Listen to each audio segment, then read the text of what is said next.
Please. The elephant in the room here is the Christianity aspect. So here's the thing. Think of Christianity as like an infection. When we have an infection that's destroying the system that we're trying to keep revivified through various narratives that we put out there in the world to remake the world this way or that way, and to let, so for example, when I think about, you talk about, red pill, you were famous for, making that a thing. And then you talk about the clear pill. Well, you got to think of Christianity. We reject all forms of pills. We reject the pharmakos, okay? The pharmakos in our framework of Christianity is the ritual human sacrifice that underpins the structures of so much of the world for thousands of years. So here's sorry, go on. Well, my point is to think of what Christianity is doing, you have to think of a purge. We don't take a pill. We're vomiting up all the pills that we've been taking in history. Oh, yeah. And that's what Christianity is about. It's I'd rather spew you out, is what the writer of Revelation says. I would rather spew you out than that you were lukewarm, like the Laodicea church. I use that quote in one of my recent pieces, and you were. So we're out of pills, man. We need a purge. We need to vomit. Yeah, exactly. And I mean, of course, there are so many definitions of Christianity, and so many ways to interpret. Well, I'm looking at it anthropologically, so I'm going to borrow a little bit from the Hermetic theory. Well, if I can go a little farther and look at it, politically, there's something, it cannot be denied that, of course, you can read Jesus as he's a protean figure, and you can read him in so many different ways. But you can certainly read him as a revolutionary leader, right? And if you look at the milieu in which he was operating, there were a lot of prototypical revolutionary leaders. I mean, the Jewish revolutionary spirit of that time is really a thing. And, you have all of these, and most of them are just, I would almost say kind of terrorists straight out of, like the whole Masada experience. Like these are, there's a very ISIS-like quality at work. Well, there's two Jesuses in the persecution of Jesus. You know that, right? And the Pilate. I did know that. But Pilate, it's a common name. Barabbas was Jesus Barabbas, and he was the earliest. I didn't know he was Jesus Barabbas. In the text, the earliest gospel text, he's named Jesus Barabbas, which means Jesus Bar of Abba, the Father. So there's two Jesuses, son of the Father, that are on trial, and the crowd. And Barabbas is just a bandit, right? Yeah, he's like Mel Gibson's. He's Mel Gibson's William Wallace. That's what he is. He's a revolutionary. Right, yeah. So he wants to overthrow through violence. Yes, he's a revolutionary bandit, right? And that's common. That's a normal thing. He's Robin Hood. He's Robin Hood, right? Whereas Jesus is not a normal thing. And, there's this great line that Jesus has, which is, of course, the render unto Caesar line. And, most people have sort of heard that line, but, the story there is so good because he's basically like, here's Jesus, this revolutionary leader. And, people are like, okay, Comrade Jesus, should we pay taxes? And Jesus is like, when you pay taxes, what are you paying them in? And he's like, well, these coins. Bring me the coin. Show me the coin. And, he's like, well, this coin says Caesar on it. So I think it's clearly Caesar's. And what's interesting there is he doesn't have a coin on his possession.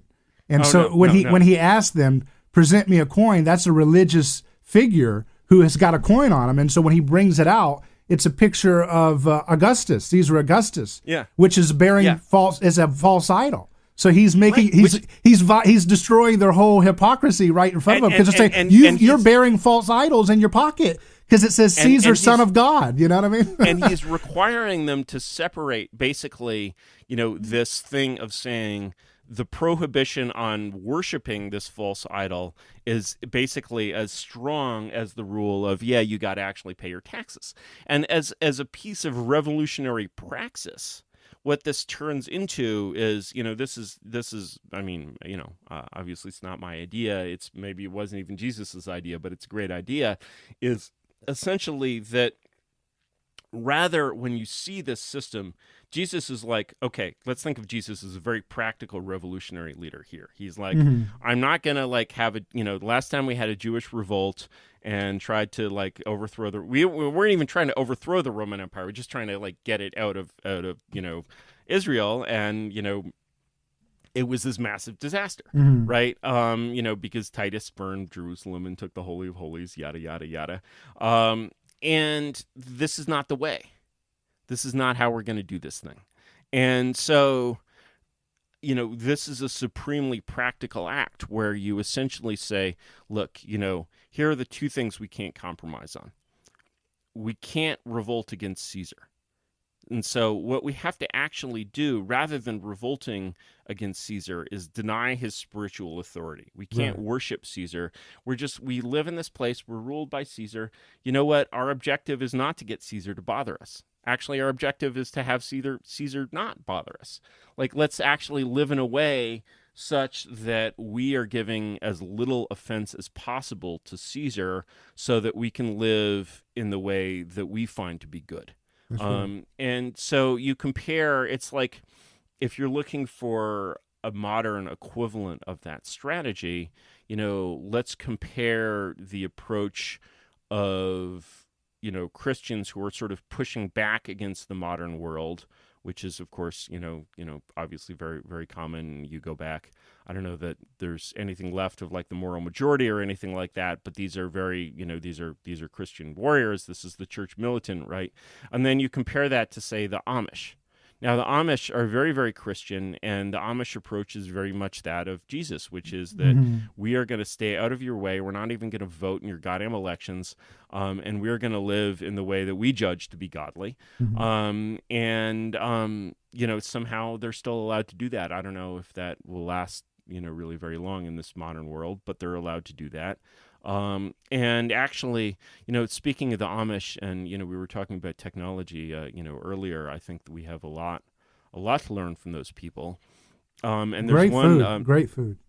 There's one study that was done that I read, and of course, now this is a social science study, so take it with however much salt you have in the house. I have some 40-pound bags for the well.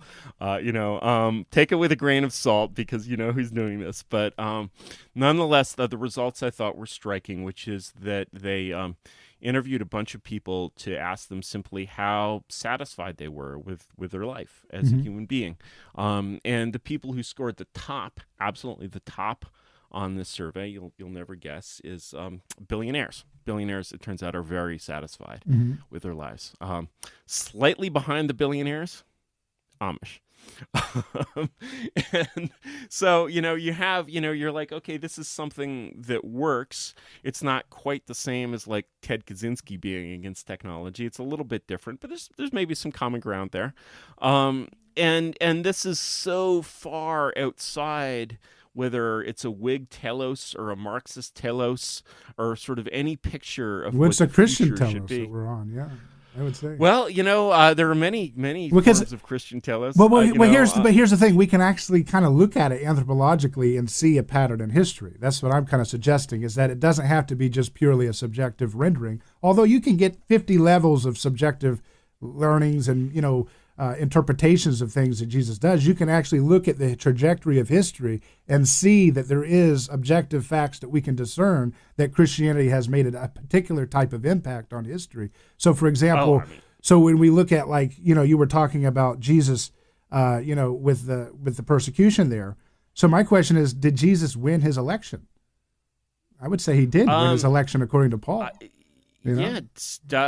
Jesus definitely prevailed. And if he would draw, he said, if I be lifted up, I will draw all men unto me. Then he says, Paul says the powers, if they had known what he was up to, they would have not crucified the Lord of glory. But because it's destroying their system. So what I'm suggesting is that infection that you're identifying very astutely is exactly the plan of King Jesus in history, that he's actually hatched a plan that uses nonviolence to dismantle the exertions of wicked power. And the case, Well, he does it on display, and everybody wears a necklace in remembrance. Yeah. I mean, and like, I think it's easier to interpret what that means historically for the Roman Empire than for our empire, because again, there are so many sort of forms and versions of that message, alive in our world today. It's like you have one interpretation of that, and Pope Francis, if you prefer anti-Pope Francis, it's unclear what his role on that throne is. Has a very different picture doesn't. Of that. Okay. Yeah. Let me ask a question. Did you, I don't know how far from your Christianity is this, but did you happen to see the HBO series, The Young Pope? I saw the first episode, but I didn't finish it. Yeah, but it was interesting from what I saw. Yeah. It was interesting, you saw the first episode, and you're like, how did this get made? Because the not to give any spoilers, in this, but at first when I heard about this thing, I was just like, well, this is going to be the most offensive thing that I could possibly imagine, because Hollywood. I mean, it's going to be a disaster, right? Actually, it wasn't made in Hollywood; it was made in Italy by this Italian director who's a very very fine art film director, and somehow he makes this film about Jude Law as the American Pope who wants to restore traditional Catholicism, and in fact, his main mission, which and he's not a villain, and his main mission basically for the whole series is how do we get the homosexuals out of the Catholic Church, right? And so Hollywood is somehow and it's done. It really it's actually, I'm not a Christian, I'm not a Catholic, but I found it that it was actually it's seriously engaged with its religious themes. It was not even like a caricature, right. And you're just like, where does this come from? And how did this happen? And it didn't win any Emmys or anything like that, which it very very much deserved to. But you see that's still. Well, it was made for the same reason The Sopranos was made. It's you have to have an anti-hero to be a cool show on today's Hollywood, right? Yeah. There's Han Solo, Tony Soprano, young There's Pope. an element of that, but it's actually, for a little while I'm like, okay, this is an anti-hero, but to some people, I suppose it's an anti-hero, but it's also a little more than an anti-hero, and these are sort of. What you realize is, there's this one line where someone is claiming they're some business person in the Vatican is claiming their credentials, and is she's like, well, and I went to Harvard, and Jude Law is like, well, when I hear the word Harvard, all I can think of is decadence. I'm like, wow, so and you're absolutely right in a way, though, because what's motivating this is what makes it work is it's kind of fresh. It's in a world where one of the problems that this regime has right now is that it's taking these ideas and these thoughts and these perspectives that were incredibly fresh in 1968. And people, wow, I mean, just the freshness of them in the 60s was incredible. Still can't even compare to how fresh they were in the 20s and 30s. Then it was just the new dawn is coming. It was just crack straight into your veins, right? And now it's sure, can these ideas still take a teenager who is is maybe in middle America and has grown up in a fairly traditional background. Maybe she finds kind of boring, and then here's this excitement. She can be all like Black Lives Matter. She can pierce her ears. She can pierce her nose. She can become trans, Is that still exciting to a certain set of people who it hasn't infected yet? Yes, it is. But it's burning through just as that sort of burns into as these ideas, which were once restricted to places like the colleges I went to, kind of burn into mainstream America. I mean, those fires have been burning for a very long time, then they burn out relatively quickly. And what they're left with is this sort of kind of post-revolutionary hangover. Right. That was all what the Soviet Union was about. Well, the reason why I think you see that, though, is because, Christianity is, again, taking from the big helicopter view of history, Christianity would suggest that history is a cover-up, right? That Jesus came to reveal things hidden since the foundation of the world. What are those things that are hidden? He says that Satan is both a liar and a murderer from the beginning. So that society itself, culture itself, language, everything is kind of based on this hidden victim, the immurements that we find all over ancient history, in which human bodies are laid at the cornerstone of new cities and new rivers and new projects of grandeur. You know, the ribbon cutting ceremony, you know, we go to a ribbon cutting ceremony today and it's like, hey, we're going to have coffee and look, the mayor's going to get the big scissors. Oh, this is cute. Well, the ribbon cutting ceremony for politics is immurement. It's the ritual human sacrifice Well, of live bodies and cornerstones, you know. And you can find human sacrifice going back to, certainly in the most ancient Jewish traditions, there starts to be hints of it. And that's why that's exactly, you just touched on a good point, because that's exactly why when Jesus is coming into Jerusalem and everybody's calling him the king, this, you know, they're quoting their Bob Dylans. They're saying, look at the prophet saying he's the king, he's the king. They're quoting, and the guy says, shut up, tell them to be quiet. Tell these guys to shut their mouths. And he says, when they are quiet, when these are quiet, the stones will cry out. Now, traditionally in Sunday school America, we're taught that basically means Jesus is swagging out right now. He's basically saying, oh man, you think those guys can be quiet? I'll make the stones sing. You know, like this is zippity doo dah. You know what I mean? I'm gonna make the stones. I'm Hercules. You know, and so we interpret that. But what he's actually doing, he's quoting another prophet from his tradition, Habakkuk, in which Habakkuk was challenging another wicked king of Israel. And he says, woe to you who founds their city on bloodshed. This is a reference to immurement. This is a reference that goes back way ancient history. And he's saying, wait a second, woe to you who founds the city on bloodshed, because the stones of the walls cry out for justice. It's an attack on the very hidden sacred. And so that's exactly what happens when Jesus is killed the next week. He's killed, and that same crowd that was singing his name, now they're silent, and what happens? The stones of history have been crying out ever since. And that's the infection that I'm referencing. That's why I call it the impotent sacrifice. Because cultures that get the infection of Christianity, they are cursed if they don't fully renounce the thing that Jesus is telling them to renounce. The very thing that his own people failed to renounce in his moment, because he said, "Oh, Jerusalem, if you had only known the ways of peace, but they've been hidden from your eyes." Why have they been hidden? They've been hidden because they're locked in this mimetic hive mind groupthink enclosure of sacred violence. And he's trying to point it out, and he's illustrating it through his actions, through his stories the entire time. And he ultimately exhibits it for history by taking on the form of the scapegoat and unveiling the entire lie. Now, wherever that story goes, it spreads like a mustard seed, slowly, tiny as can be. And it slowly, or if you want to use the reference, it works like yeast through a loaf, and it slowly starts to grow. And where it goes is it breaks down and destroys the sacred institutions of the native host culture that the Christian story goes. One of the first things that primitive societies abandon when they encounter the gospel with missionaries is their sacrificial rituals, their or animal sacrifice, their different patterns that have evolved originally from human sacrifice, cannibalism.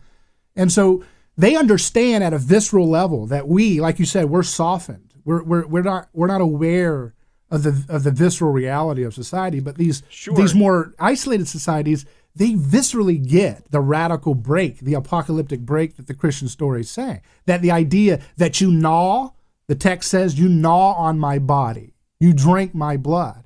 This is a cannibalistic thing, and it's an attack on the very matrix of meaning that's mediated by the legitimate right to use sacrifice, to sacrifice another, to preserve order and unity, right? And we don't have that anymore. We're falling apart. And the question is, when you look at these traditional societies, you look at I had a sort of moment of epiphany about 10 or 15 years ago when I was at a wedding in San Francisco, and it was held in the Presidio in the military chapel, because the bride, I think, had a military background. And you go into the chapel in the Presidio, and there are all these plaques of basically people that have been, that were lost in various wars, Mm-hmm. officers, and, around them. And obviously in that place, a lot of them have this, interesting phrase, uh, it says where they were lost, and the phrase Japanese Empire occurs frequently. Mm-hmm. So here you had all these Americans who basically went out, and during this period from basically Commodore Perry to Hiroshima, destroyed this pre-modern civilization Mm-hmm. that was out there in the North Pacific that actually didn't really want to be destroyed, and it actually didn't even really want it to be contacted. The Japanese before Commodore Perry had this policy of Sakoku, which is to say, okay, we're just going to be here, be Japanese, and we're going to have very minimum commerce with the outside world and no cultural commerce at all. Mm-hmm. And so if you imagine a world and the desire to sort of infect the rest of the world in the sense that you describe, I think it has, as you're sort of alluding to, it has, a very sort of yeast-like biological quality, and it's a process of creation in some ways and of destruction in others. That's right. And I would say, go ahead. When you look at the specifically, because I sort of grew up in this American empire, which did not style itself at all as a religious construct, But it is. and yet as I read about this in history, I realized that when you have people who call themselves missionaries today, normally they are missionaries, and normally their Christian background is not what you call mainline. It's evangelical, or it's Mormon, it's heterodox in some ways. And this is because the pre-World War II missionary movement, which was a mainline movement, became secularized, and it became the post-World War II foreign aid establishment. And so you see all of these things that today you think of as basically secular, rational, practical policies, like turning Afghanistan into New Jersey, which and if you go back 75 years, the same people that are trying to do this are explicitly Congregationalist, right? They're explicitly, and you're like, oh yeah, wow, wasn't Harvard founded as a religious school to begin Mm-hmm. with? And it's this, you can trace the same line Mm-hmm. of these Puritans who came to this country, who were Puritanism is so old that it's condemned in Shakespeare, and they came to America and they founded this very godly republic. They were, intensely godly people. They modeled themselves on the Israelites in many ways, and they also had a very Roman quality to them. Mm-hmm. And you see this in many ways. Although it's Christian, it doesn't have this. It's like Christian in a way that we would find very pagan today. Right, exactly. When we talk about the Puritans, when like a normal, not a historian, but just an ordinary person of today says like puritanical, they're what they mean is they mean the ways in which the Puritans seem pagan to them. Mm-hmm. So to them today, these same mainline Christians, the arguably the most legitimate descendant of the Puritans today, or one of them, is the Unitarian Universalists, right? And that's a straight lineal descent through from Puritanism, Congregationalism, to Unitarianism. Mm-hmm. And yet you look at these people and you're like, are these are they even Christians in a way that most Christians would recognize? I would say, probably not. Well, the seculum was a Christian doctrine. It was a Christian invention. The idea of having a secular space. So if you're saying I'm a secularist, you're a Christian. You're just heretically trying to make Christianity something else. You're yes. You can't say, it's like, English can change a lot, but it can never become not an Indo-European language, because that's where it comes from, right? And you really have to consider, when you consider languages, religions, traditions, you basically, if you're not thinking about where this comes from, you wind up in the same kind of taxonomic hell that Right. you get when you classify a bird and a bat Right. as the same kind of things. So You're like, okay, right. So the